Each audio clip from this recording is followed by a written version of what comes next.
Hey, Julie. Hi, can you hear me? Yes, you are audible and visible as well. Thank you. So are you? And yeah, how's life treating you, Julie? Huh? How's What life? was it? How's life going on? It's going great. Yeah, yeah. Thank you for having me. I was looking forward to our conversation. I was like really excited to have you here. So yeah, Oh, I can't wait. yeah. I'm looking forward to it too. This is actually the first time I've been interviewed. I've interviewed a lot of people and have had job interviews, but this is the first time I've had like a where somebody was interested in just interviewing me. So it's a very new Wow. experience for me. And Julie, I want to tell my viewers that you have a remarkable career as a freelancer, editor, and book reviewer.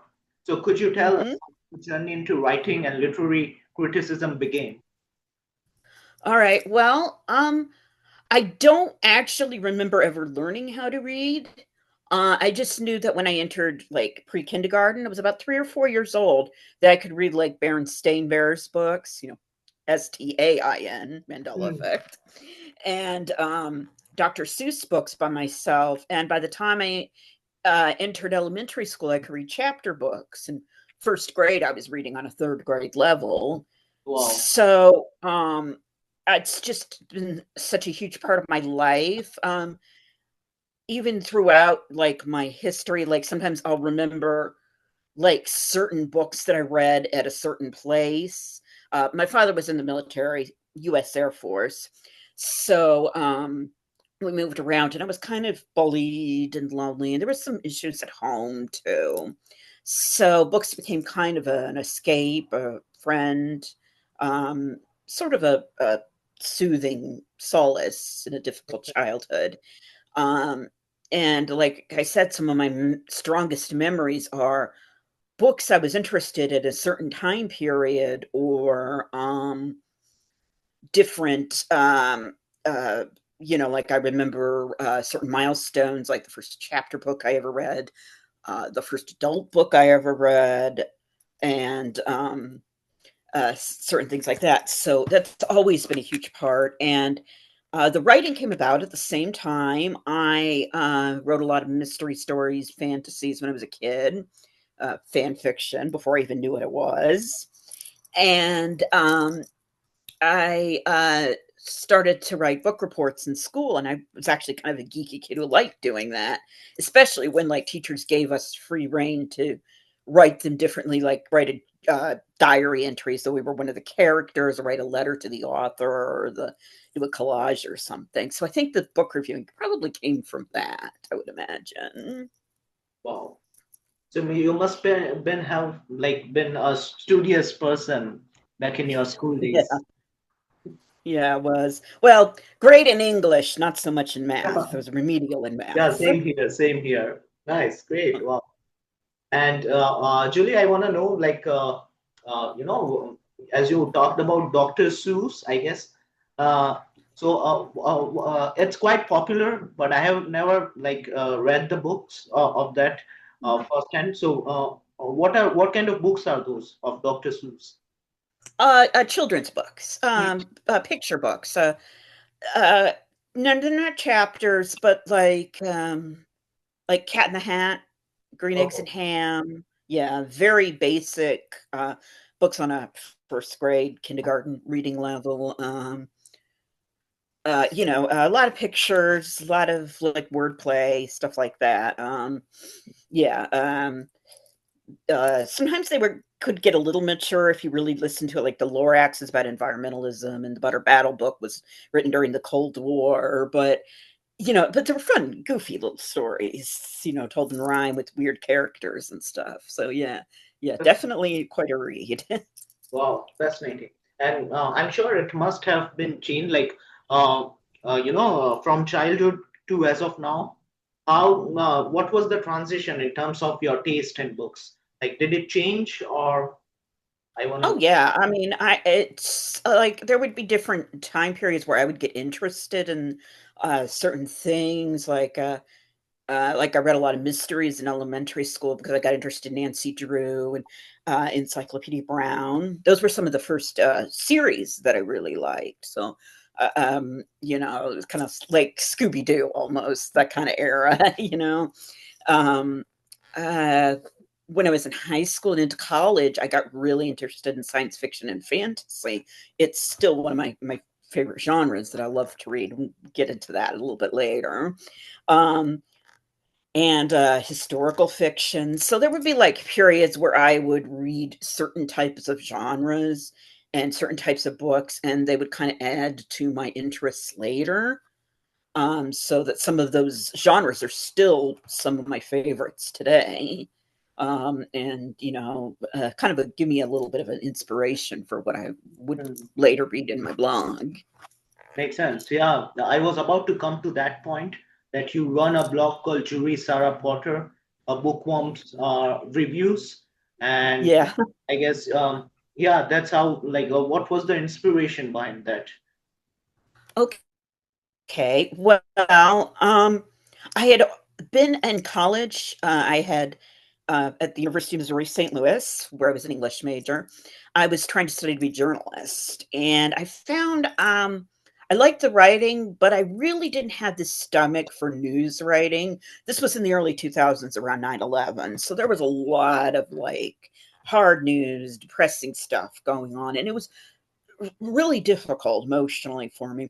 But I did do a regular book reviewing column for the student newspaper, The Current. Little shout out there. uh, so I and I continued to review books. I had my first job after graduation was writing for an arts and entertainment newspaper in St. Louis. And I had a book reviewing column there. I did it on a volunteer basis for different unpaid sites that didn't pay you. So it was something that I'd always done for like, it's been about 25 years now. Wow.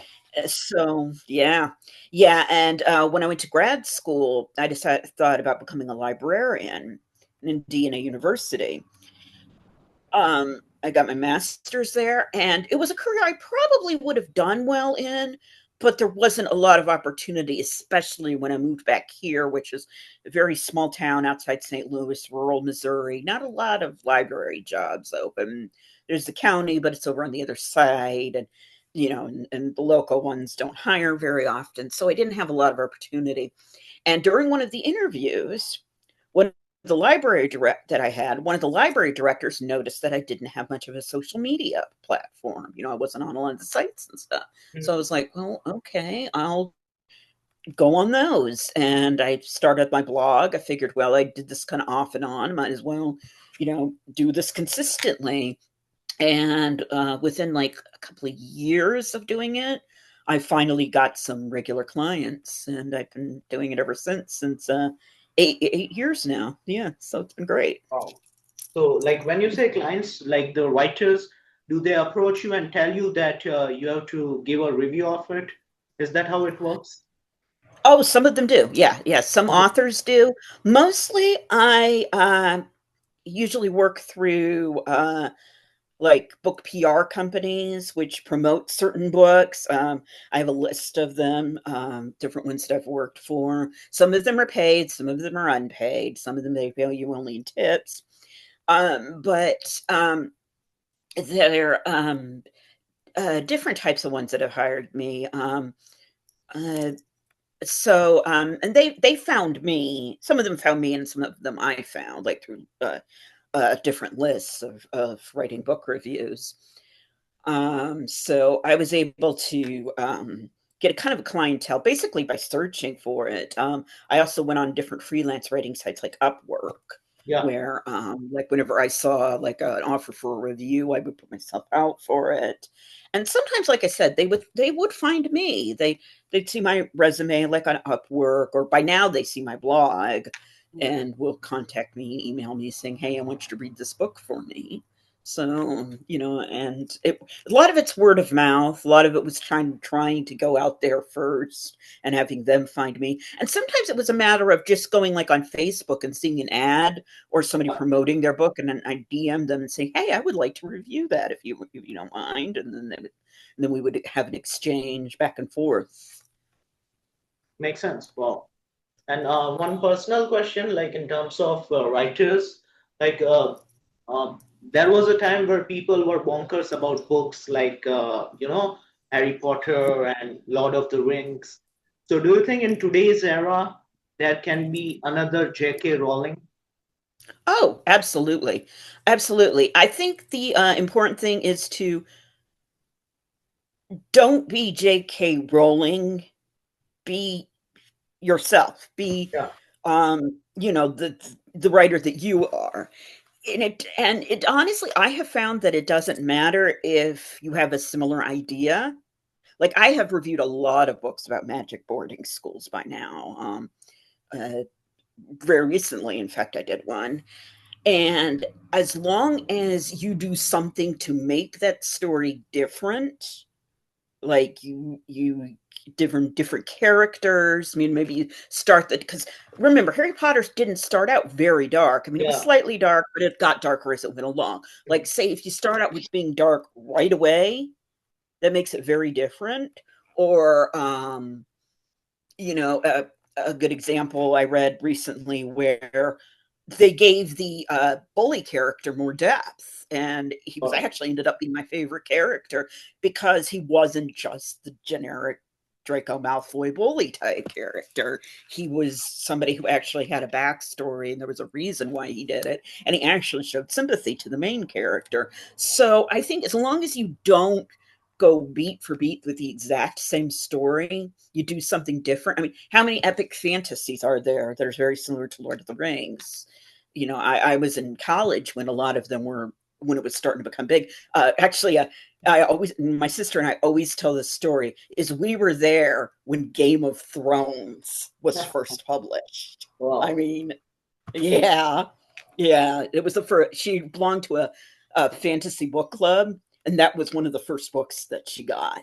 And Mm, we both read it, but like within like a couple of years. So that that's that is monumental. I mean, being there with yeah. it right when a book that would later become such this huge cultural touchstone is just, amazing. And so I think as long as you do something different with that framework, um, you have a chance of being a success. That's my Mm, opinion. Yeah. Like I said, don't be J.K. Rowling, J.R. Tolkien, George R. R. Martin. Be yourself. Be whoever you are. I.O. Sheffer is a good writer. Lee Matthew Goldberg, somebody like that. makes sense. Yeah. Wow. Nice. Yeah. Be yourself because everyone else is already taken. Oscar Wilde. Yeah, Oscar Wilde. Yeah, yeah. Be the modern Oscar Wilde, if you Yeah. will. He was a great writer. Great, great. Always had a great comeback. One of my favorites for comebacks is Dorothy Parker. Wow. Yeah, yeah. They Uh, both had. Speaking of that, one of your favorites, Julie, like who are the authors or writers that you look up to, and that you can read their books gazillion of times and never get tired of it? Oh goodness. Um. Well, a book that has stuck with me the longest. People always ask me, "What's your favorite book?" And I usually give a snarky answer saying, "Whatever's in my hands right now." But a book that has stayed with me almost throughout my entire childhood was Alice's Adventures in Wonderland and Through the Mhm. Looking Glass by Lewis Carroll. Yeah. It wasn't the first fantasy that I read, but I probably read Wizard of Oz before that. But it was the first that I really felt connected to. I Makes just sense. dove into that world, that crazy world, and the characters, and just loved what he created and identified with Alice. She's very curious, very imaginative. She can lose her temper. She argues with adults, um, stuff like that. So it was a book that in many ways, had shaped my perception of other books to the point where every year I always have to find that when I've worked on my review and I've always picked a book that's for the end of the year, I always look for that Alice in Wonderland experience where I just fall into the world and I believe that this world is surrounding me and these characters are worth following. And almost always, my favorite books of that year are almost always science fiction fantasy for that reason. Now, I've had others, quite a few others, but usually a science fiction or fantasy book is usually, if not number one, it's at the top of the list. Makes sense. And are you into movies as well, Julie? Do you like to Huh? watch films? Do you like to watch films? Oh yeah, yeah, yeah. Right now, I'm actually watching the Black Mirror, which is great science fiction series, kind of Oh, creepy. Yeah, kind of similar to Twilight Zone, Outer Limits, kind of an Outer Limits of the modern era. Yeah, interesting. very dark, very speculative. I like that. I'll soon be watching since Halloween. I'll soon be watching American Horror Story, so I can't wait for Yeah. to watch that one. I've heard some really good things about the first few seasons, so Well, nice. especially like the Coven season. Yeah. So a lot of like what I watch is also tied into a lot of what I read. So a lot of it's Hmm. the kind of stuff that I would be interested in reading. I like to see. And yeah, I admit sometimes when I read these books for my blog, I was kind of mentally picture the kind of movie that I would see, like picturing who I would picture playing the characters. And there's been some like I would love to see this as a movie because I would love to see how they would do the cinematography on it. Like there was one I read where it's called Orange City by Lee and Matthew Goldberg, where the where different colors were associated at different times with the main character. Like he would see red things because he swallowed like this red drink, or he would see green. And I was just wrote in my review, I said I would love to see how they would film this because you would just have a great time just highlighting the different specific color. Like people Wow, would wear certain outfits, or yeah, nice. kind of like a Pleasantville combined with Blade Runner type. And out of the blue question, Julie, like parents and like elders often tell us that read books, read books. It's good for knowledge. It's good for even, it's good for your All memory, true. creative thinking, cognitive skills. So I want to know a person who is always into reading books, what kind of mindset he or she has. So a person like you. Kind of a weird one, I will admit. Kind of a little dangerous, kooky one, but so I think the interesting thing about reading is what I love about it is one the escapism, going into someone else's. And in a way, it's almost kind of like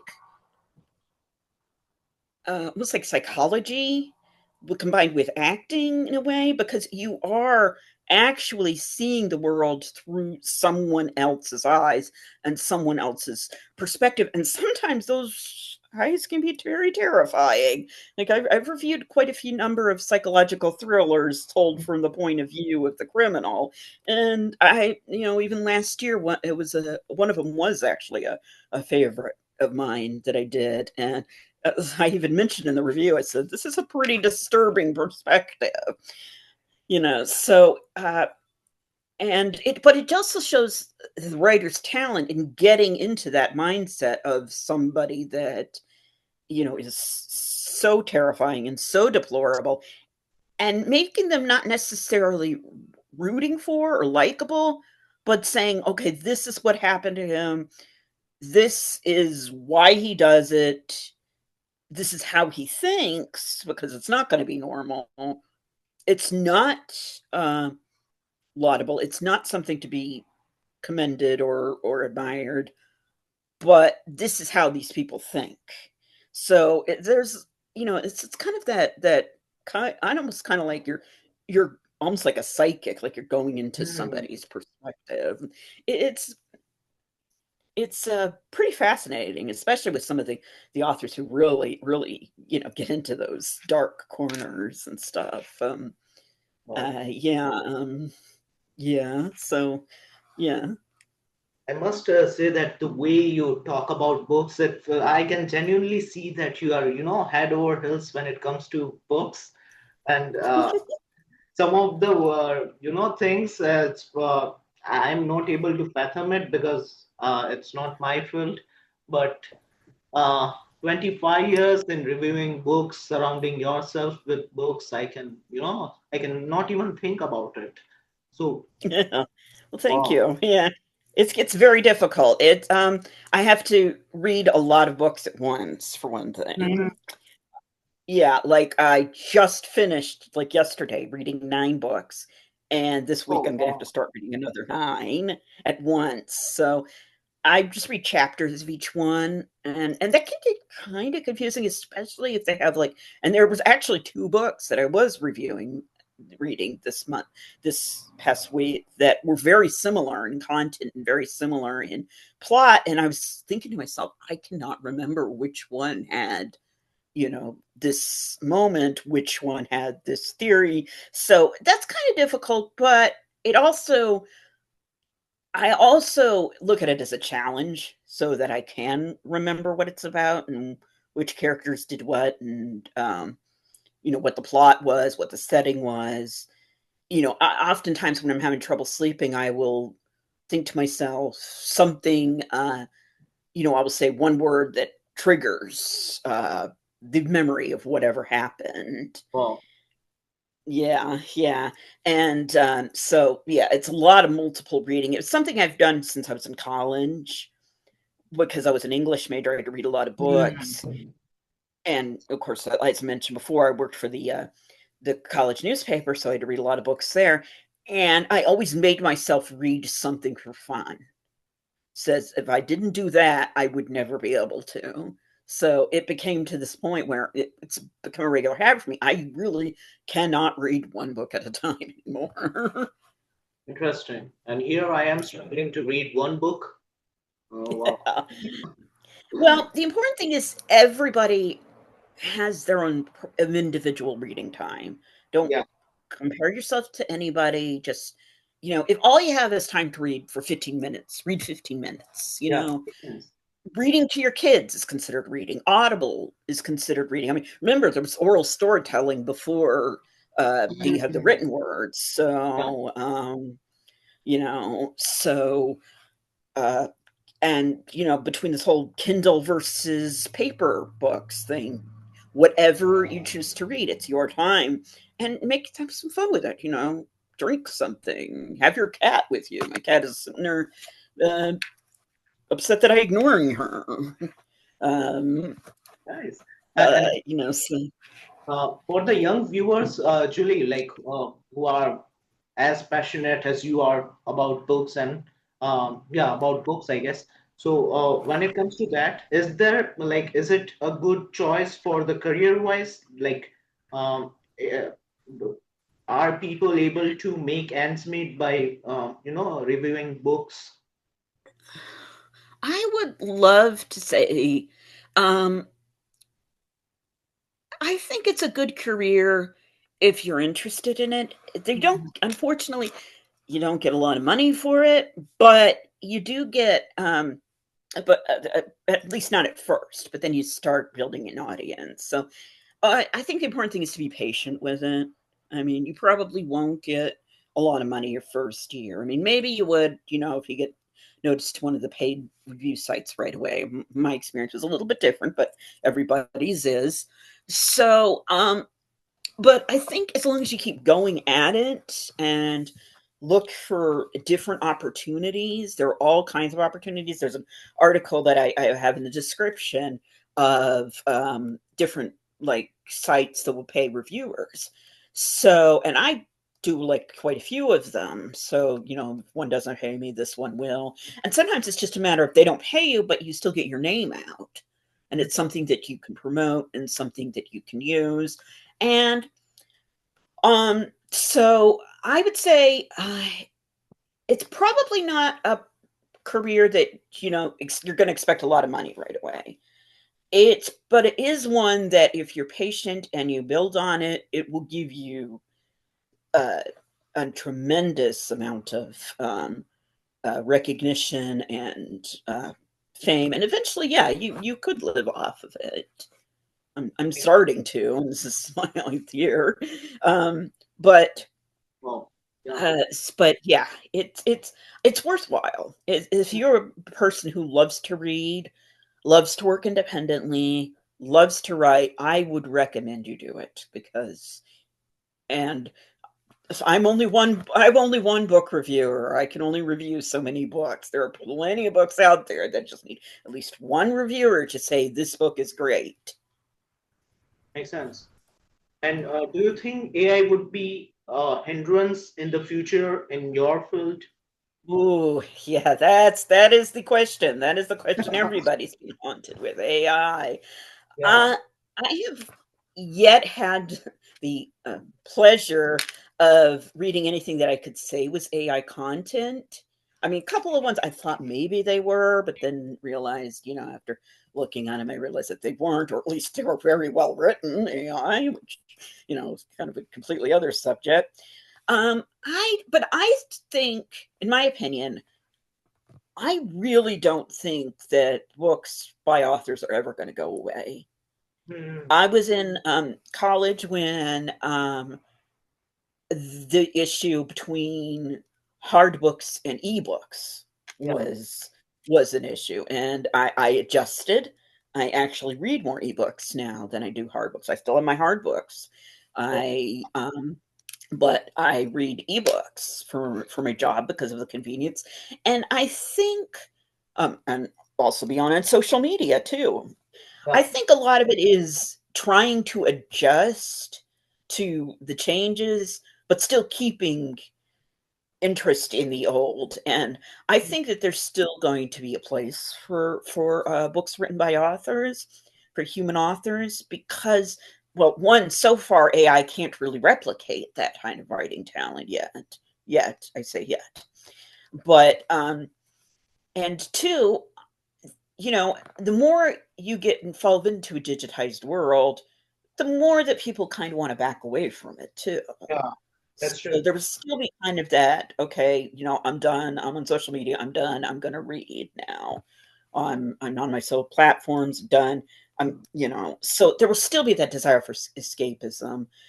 I think a lot of the ways of reading is going to change, certainly more maybe more interest in hearing stories being told, which again goes back to a wonderful tradition. So uh, and maybe shorter books too to hold interest, but the very act of reading itself, I don't think is ever going to go away. That's true. Yeah, I completely see eye to eye. Like, sometimes I just tell my phone and laptop and everything to bugger off, and I keep a book and Yeah, I read it. exactly. Yeah, Yeah. yeah. And I still run into people who are still like, I prefer the paper book because I Yeah, can read paper definitely. now. And like I read paper books. I think of it as ebooks is my job, paper books are my pleasure. Hmm. So Makes sense. I get very I'll be very versatile with both of them. So yeah, I think that there's going to be a great need for that escape, I think. And everything old is new. There are people now going back to record players because they like the sound. They think Yeah, there's true. something natural True. about vinyl. I heard cassettes are coming back in. People like to go to the movie theaters instead of streaming content, which they do both. So I think there will always be kind of a return to that, I guess, pre-technology luddite, I Mhm. guess you call Definitely. it. Um, uh, uh, sense. So I think that there will never be a time when reading will disappear entirely. And of course, the more you object to something, the more people are going to want to do it. Yeah, I mean, definitely. we've seen that a lot with like book banning and stuff like that. That just draws people into the books because they want to know why does this offend you so much, Mm, or maybe like a kid has an question for why I want to read this book because I'm having this problem and I want to talk about it. My parents don't want me to talk about it, so I'm going to read about it. And and that, of course, that's a big issue now too, especially in the United States. We've got a lot of book banning, a lot of um, challenge lists and stuff like that. And um, and they'll never, I think those bans will never stop the flow of information for that. And it definitely won't stop uh, preventing their kids from learning it either, because they're going to learn it. And I think if they don't have the proper tools, the proper book, the parents to give them that advice, they're going to be experience it on their own, and they're going to be terrified. Makes sense. So I think the important thing is to empower yourself with the knowledge that books provide, and even if you don't, even if you object to the message, even if the content disturbs you, maybe there's a reason for that. Maybe it's something that you need to talk about. And speaking of United States, like Julie, do you see a lot of youngsters with their books or ebooks when you go out? Do you find youngsters into books? Oh well, I get sometimes I'll when I go to the library, I'll see like it'll be full and there'll be kids with arms full of books. So that's definitely a sign there. Um, I do see people sometimes looking at their phones, and I try not to judge when people are looking at their phones because I have an ebook. People might still be reading, and they're even if they're not reading something that I'm interested in, they're still reading. Obviously, they're Yeah, that's watching what or they're I'm. reading something. So I think the important thing is not so much whether the hardware, whether they're reading a book, but the passage of knowledge and trying to figure out what the real knowledge is. I mean, and communicating that the passage of knowledge. And that's very important too with the fake news, and Yeah. is trying to figure out which knowledge is true and which one isn't. And getting people getting into their echo chambers, only relying on more than one source. And I think that reading also helps with that too, is becoming a more well-rounded person. Yeah. It also makes you calm, I guess. I'm not, Yeah. but people who usually read, they are kind of, they are like kind of what's the nonchalant and calm people, I guess. Yeah. I have anxiety and depression, Okay. which is part of the reason why I have trouble finding a job outside the home, which is why I prefer to work from home remotely. Um, so yeah, books have been a very calming influence on me. As long as I'm reading, you could probably get me to do anything, because I'm very calm, very reassured, very reasonable, and kind of that still frame. It's almost like meditation in a way, uh, Hmm. um, or prayer in a way, because you're focusing on that particular object, and it's giving you that kind of soothing mind, of helping you cope with life struggles. Yeah. I mean, I technically meditate for 4 or 5 hours a day. Definitely, definitely. It's equivalent to that. Yeah. Couldn't agree more. Yeah. It's even, like, although it can be like a little bit, controversial statement, but I feel like reading books is even better than doing meditation. Although I'm a Oh yoga yeah, teacher, yeah, yeah. yeah. I'm a solitary Wiccan, but kind of a little bit of lackadaisical about the Sabbats and stuff. But I honor like one of my matron goddesses is Athena, Greek goddess of wisdom. Yeah. So I always kind of like think of my reading as like an atonement, like a Hmm. tribute to Athena. So that's kind of like you know, I use my books as a means of worship in a way, worshiping the concept of knowledge and wisdom and literature, and you know, it's kind of crazy, like little esoteric, kind of strange comparison, but that's what I kind of think of. Nice. And that reminds me of the question. Have you ever heard about Mahabharata? The Mahabharata? I'm sorry. The Mahabharata. Have you ever heard about the epic, the Mahabharata? Mahabharata? Yeah, yeah. Okay. Yeah. I like to read a lot of things. So, yeah, different types of, you know, uh, um, I like reading from different types of points of view, different perspectives, and I think that's important. Is especially if you can't afford to go places, it's very important to be empathetic, and that gives you that gateway into understanding what someone's mindset is, and you see like people getting kind of like the line in uh,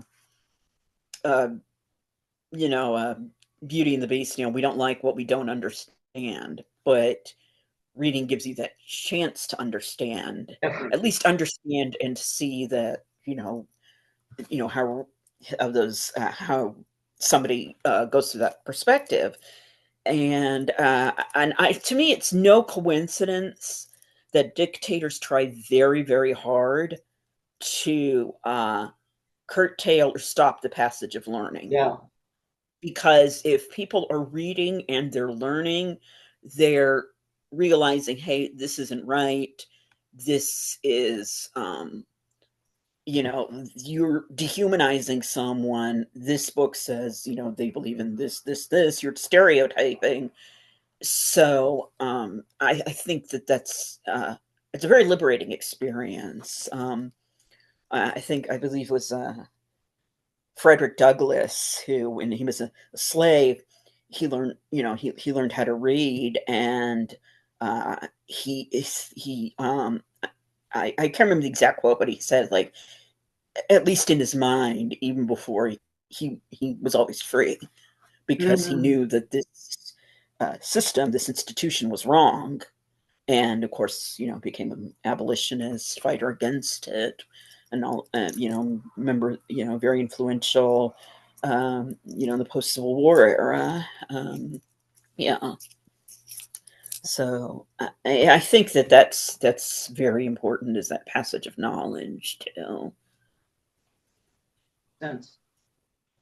All right. On that note, Julie, I guess the meeting is telling us to end. So I won't keep Okay, you longer. And we're going to catch up soon again in the near future. In the meantime, take okay, care of yourself and thank you for sparing some time for this podcast. all right. Thank you. I enjoyed this. Look forward to it. The feeling Yeah. is mutual and we're going to catch up soon. I will, Okay. any friends who are authors, so I will ask them, and if possible, we're going to do an expert talk as well. Okay. All right. That'd be great. Thank Yeah. you.